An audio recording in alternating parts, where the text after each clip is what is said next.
Please note, we would like to make it very clear, we are totally against the form of discipline described in the articles and accounts being used on minors and non-consenting adults.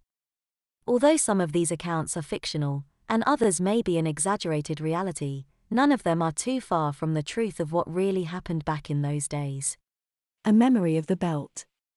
It was a warm summer afternoon that I'll never forget. I was down in the den, laid over my stepmom's lap. My stepmom Julie was about to inflict the first lash of a spanking with a doubled-up leather belt when the doorbell rang. "Don't you move." "I'll be right back," Julie ordered. Seconds later, I heard two voices as my stepmom descended the stairs to the den on the lower level of the house.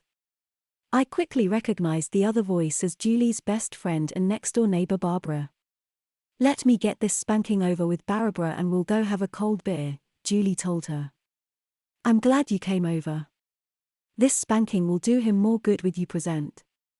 I was already humiliated enough, and now I flinched as Barbara sat down in a chair directly across from me. Then came the first swish as Julie laid the belt onto my rear end. Ooh, how the belt hurt as it landed over and over. Then just as my tears started flowing, I looked over at Barbara, whose wry grin told me she was enjoying every moment of my ordeal.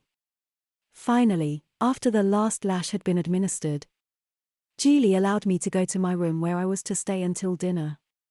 After the pain subsided somewhat, I focused back on what I had just experienced. For many weeks, I often thought about being spanked in front of Barbara again, and then the memory began fading away. Then one weekend at the end of that same summer while my parents were away, I stayed with Barbara and her daughter Jill. We were watching TV the first evening when I started to argue with Jill about what TV program to watch. Barbara was very upset at my outburst and told me that she would tell my parents when they returned. Spontaneously, I said, "Barbara, I'm very sorry. I'm sure I'll get a spanking when my parents get back. But I'd feel better if you would do it now so we can get it over with." Barbara patted her lap and motioned me to lie across her lap. When Jill returned to find me bent over her mom's lap, she had a surprised, but pleased look on her face. The belt Jill brought was quite wide and the sting and bite of the first few lashes really hurt. Barbara spanked me hard and I was being sent to my room after the spanking. Tears of pain were streaming down my face.